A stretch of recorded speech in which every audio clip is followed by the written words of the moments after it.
Hello, and welcome back for part 2 of our episode and our interview with Isaac and Phaedra Bonewits. Don't tell them about the... Yeah, right, exactly.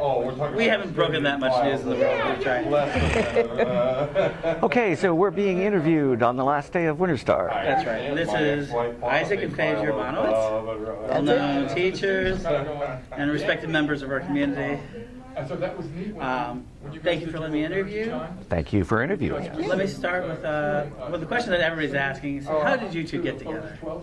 At Starwood. At Starwood. We met at Starwood, Yeah, the biggest pagan festival in the eastern half of the United States. We actually met 19 years ago at Starwood, 1989, and just kept crossing paths. And then, of course, once you had internet availability to talk to each other, we did a lot of that. I used to be a chat host on AOL, and he was always a very gracious guest in my my regular chat. And you ever done mind games? Play with mind games? One thing just led to another. And finally led to you actually hand fasting last year at Starwood? yes, and we legally married this just last New Year's Eve. Yeah, we were hand fasted. We had the religious ceremony at Starwood a few years ago, and we had a legal ceremony done on New Year's Eve of this year. We've actually been living together since 2003. Yeah. It took us a while. It took us a So while. we actually got wedding photographs at the office of you guys. Sure. Yeah. Yeah. I'm sure it was written in the early 70s. Let me go on with this.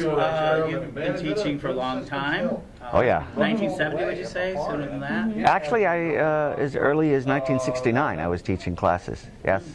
While I was still a student at UC Berkeley, I managed to get independent study credit from my advisor for teaching a class in astrology. It was at UC Berkeley. It was a non-credit class, so nobody else got credit for going to the class, but I got credit for teaching it.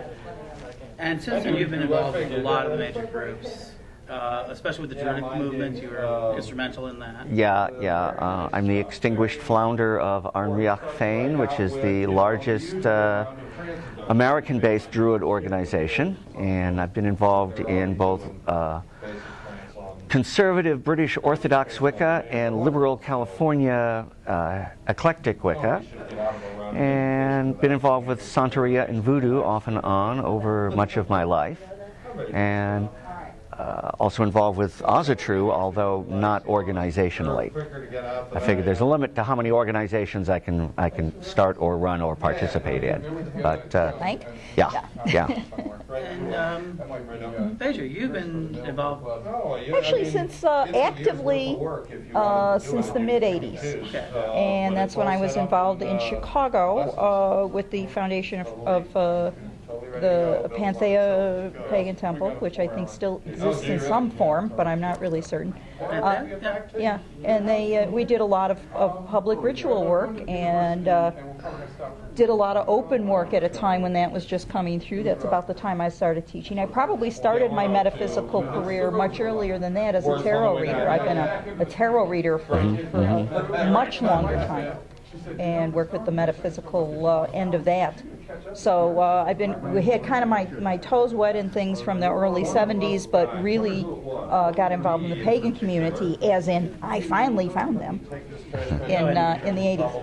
So I have initiations in Chicago-style Hermetic magic and some different kinds of Wicca and stuff like that.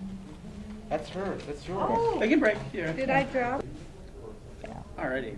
Anyway, I've had a lot of different magical groups. I've been in a lot of different parts of the country, working with some radical forms of shamanic witchcraft and sexuality things and more ceremonial magic things. And now I'm starting to learn how to be a druid. So you see this all as a process, from your point of view, this is all a process of constantly learning. Constantly learning. Yes. Yeah. I think that both of us have the kinds of minds that, getting into one groove is like, there's so much out there. We like to think of ourselves, and certainly this is a term I've used to describe myself for many years, as an occult generalist. That I'm not just one thing. My interest is broad, and although I know a lot about certain things, I know a good deal about an awful lot of things. And I have always had a suspicion that when you stop learning new things and you stop growing, that's when you actually start dying. So, you know, I've been involved in magic and paganism and the paranormal for 45 years now, and I still consider myself a beginner. There's so much out there to learn. That's one of the reasons why we were thrilled by the opportunity to set up the Real Magic School, because there's a whole new generation of people out there who, you know, don't have access to good generalist occultist teachers on these various subjects, and this gives them a way to start their lifelong path of learning. Right. I mean, there's only so much traveling we can do. There's only so many events people can go to. This way, we can put out what we can do, and it's there all the time. Right. You know? And as fast as we can. Which means we get to stuff. sleep once in a while. Well, yeah. Sleep is a nice thing. Yeah. Now, you mentioned the word occultist, and that's almost become, at some levels I've noticed, have you noticed that it's become like almost a forgotten word? Or Yes, Yes. yes. And I've actually seen, for example, one of the former editor of New Witch, you had an editorial saying, let's take the occultism out of paganism. And I was like, what about us? You know? Occultism only ever meant that which was hidden or esoteric, known only to a few. Yes. And probably the reason people have been inclined to drop it is because it sounds like the pejorative term cult. So you don't want to say you're involved in the occult because people think that means you say you belong to a cult. I think that the reason that I'm hanging on to it is because what was known as occultism and what was known as Western esoteric studies is the foundation of so much of what we do Today, yes. today. So that if you have an understanding of that, a lot of other stuff just all starts to make sense because you can see where it all came from. You know, it's like, you know, if you start to learn every different kind of flower, that's fine, but if you start to learn the general patterns of what to look for when you're studying flowers, it's a whole other thing. Right, which is why one of the courses, why we have a Department of Magical History. We think it's really important that students, you know that they don't have to reinvent the wheel, that people have been working in the esoteric fields for literally centuries. And there's a lot of very famous people who are all but forgotten by the modern generation of pagans and witches. And we promise that the courses will be fun, not boring. Yes. I'm afraid people are going to see things like that and go, oh God, that's going to be boring. But you know, Oh no, because we're fun. We make jokes. we know all the scandalous stories about these famous historical occultists. Yes, so- and we'll be happy to share them. Yes. That's good to know. We can hold that to you. We talked a little bit, like you talked about Real Magic School, and we talked about it teaching magic. What's going to, how do I phrase this best? One of the things are people are going to ask you, you know, can you really teach magic and, over the internet? And, you know, isn't it something you're supposed to learn face to face? Well, That certainly is ideal. yes and no and maybe. You could teach magic over the internet at least to the extent that you can teach it through books. And possibly better because we can have more interaction. Exactly. It's going to be the interaction with the students through the chat rooms and the forums that is going to make it more active than a book would be. And there are thousands of people who want to learn magic, and there's no way we can fit them all into one room. So face-to-face is not really practical anymore.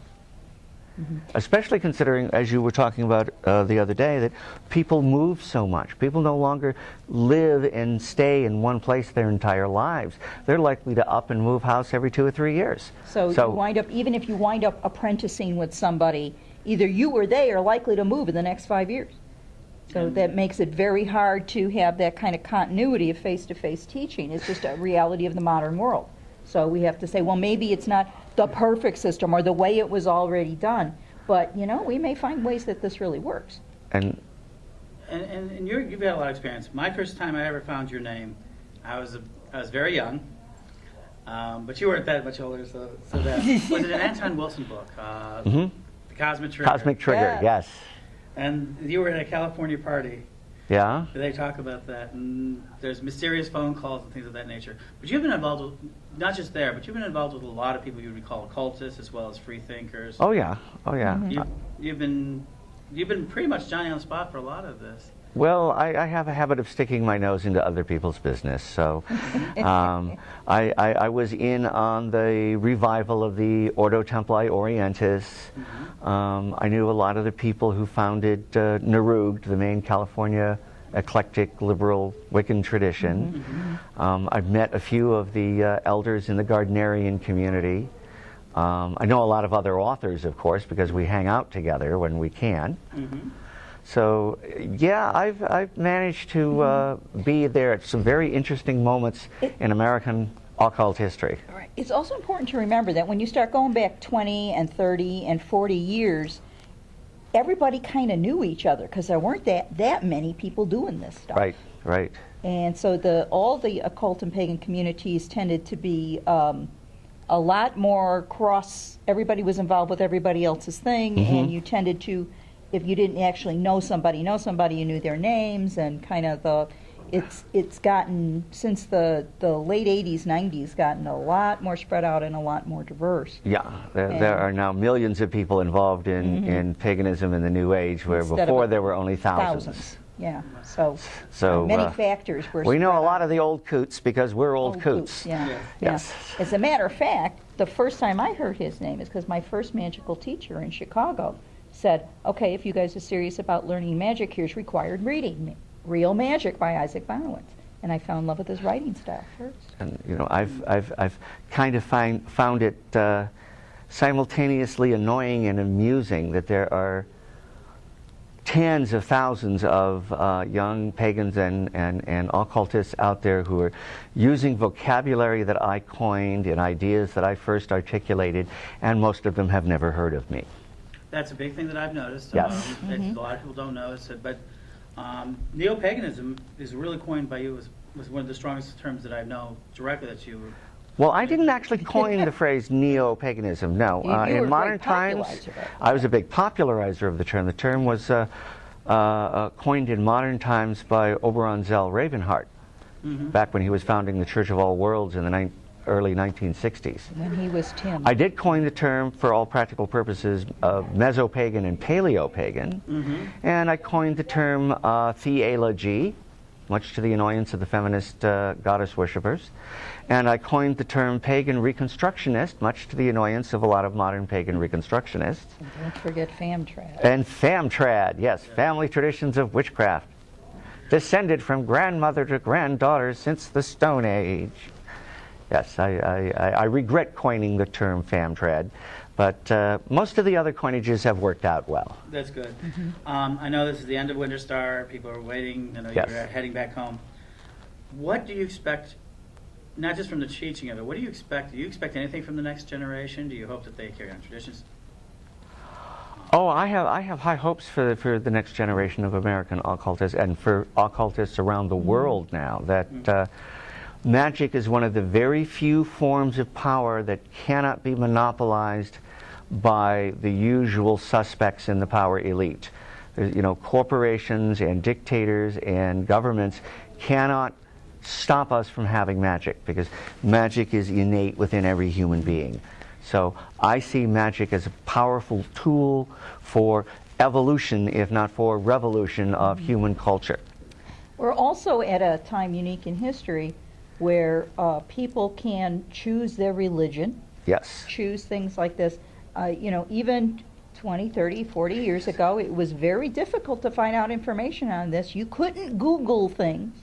So there's an immense excitement, that sense of wonder, where you can be curious about things and find out about things and maybe actually do something with the knowledge. And it's a really unique time in history. So that's very exciting. Yeah. I mean, if you want to find out something about the history and use and artistic applications of left-handed monkey wrenches, you can Google them.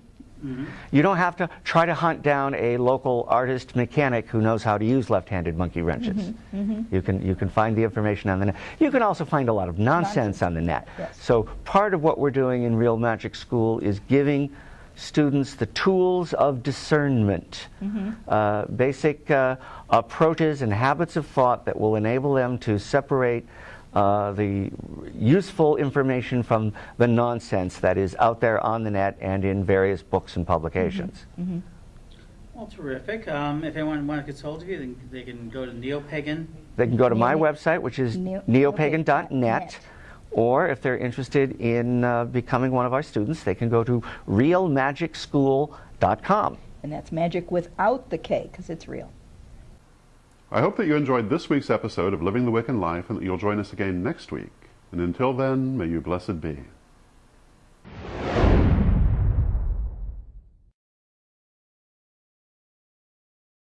Hello, this is Reverend Don Lewis, and I'm very pleased to announce the publication in paperback of Witch School's Lessons for the First Degree.